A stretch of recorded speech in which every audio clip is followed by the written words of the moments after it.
Hello everyone, my name is John Black, and I wanted to make this video as my first effort in what could possibly be a reoccurring video series.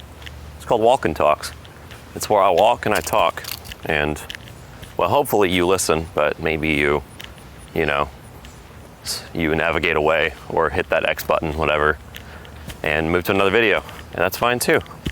But I wanted to call these Walk and Talks because I really wanted a way to connect with an audience in a way that's very real and tangible and natural. And I figured that good conversations usually occur when you're just kind of out walking with someone, You walk and you talk.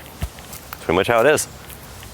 And that's something I really value, is just that authenticity and that transparency. And so hopefully I can attain that through this kind of video format. I'm sure I dodged the sprinkler. That's the other thing, is there's probably going to be a lot of environmental noise. And I guess that's just something I'll have to bear with, because it's windy today and my microphone is brushing up against my shirt, and I'm breathing heavily because I'm not in the best of shape that I should be. So here we are.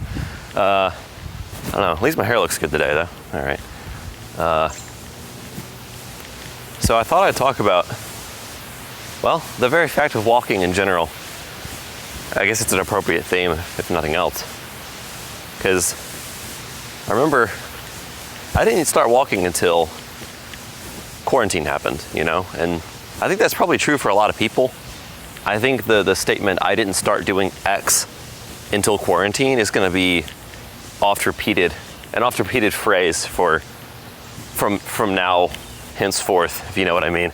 Because it's like, oh, well, I need something to do because of quarantine, and I'm tired of being cooped up in the house because of the stay-at-home order. And so, like, all right, well, let's just go for a walk. It's a nice day. It's hot, but it's Memphis, so it's always going to be uncomfortable to some degree. And so that's why I started doing it myself, because I just wanted a way to get out of the house. And one second, let me fix there we go. Yeah, I think some humidity, some vapor covering the camera.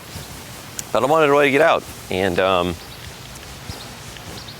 I've grown to, I've started to notice that after a certain amount of time, it started becoming something that I looked forward to every day. Versus before, where I was like, I don't really enjoy going for walks, but I'll just do it so that I can, have something to do, so I can kill time, so I can get a little exercise and, go try to just enjoy being outside the house, because humans, I don't think, are made to stay within the same four walls all day. I don't think that's healthy in any regard. So I started doing that. I've come to realize it's something I look forward to every day. And this is probably the first of at least 2 walks I'm going to go on today. I know I'm going on one later with a friend.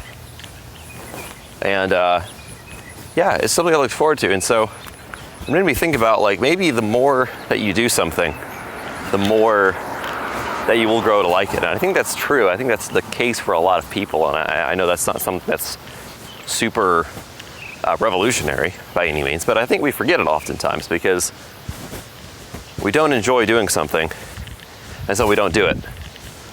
But we fail to realize that maybe if we just did it enough times, we would actually learn to like it, and we would look forward to it.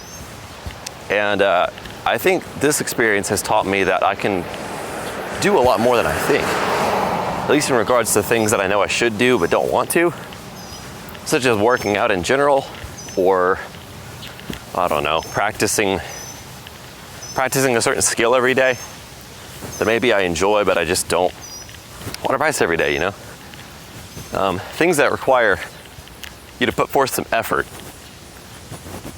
I think that's the key word, is effort. It is going to require effort on the front end, as everything good does. There's an Xbox 360 on the sidewalk. Everything good is going to require effort from you in some way, and I think that's the reason that many people default to things like video games or Netflix when faced with circumstances like these. Is is that Netflix and video games don't ask anything of you, and they give little in return. But things like, I don't know, I guess things like walking and learning an instrument or a language or just creating something, those ask a lot of you, but they are rich in their returns. And that's something that I've learned, at least in practicing Spanish for several years now, is that I can see visible progress in my abilities with the language, and that's really encouraging because it's something that's very important to me. And the thing is, I don't always want to study Spanish. I don't always want to practice, you know? Sometimes my brain just isn't feeling it. Sometimes I'm just like, you know, I want to speak English today. But it's worth it to make yourself sit down and do it anyway, you know? Even if it's 5 minutes. I found that if you sit down and do something for at least 5 minutes, then it'll turn into like more like 10 or 15 or 20. Because you start to get in the zone. You start to get in that mindset, that mode of doing that thing, and it becomes automatic. And I think that's really of human nature, is that if we just start doing something, it's more likely that we'll continue doing it than if we ever did. Because you know, if you never do something, then it's guaranteed not to lead anywhere. So you as well try it a few times just to see what happens. I'm John Black, and this has been a Walk and Talk. Thanks for watching.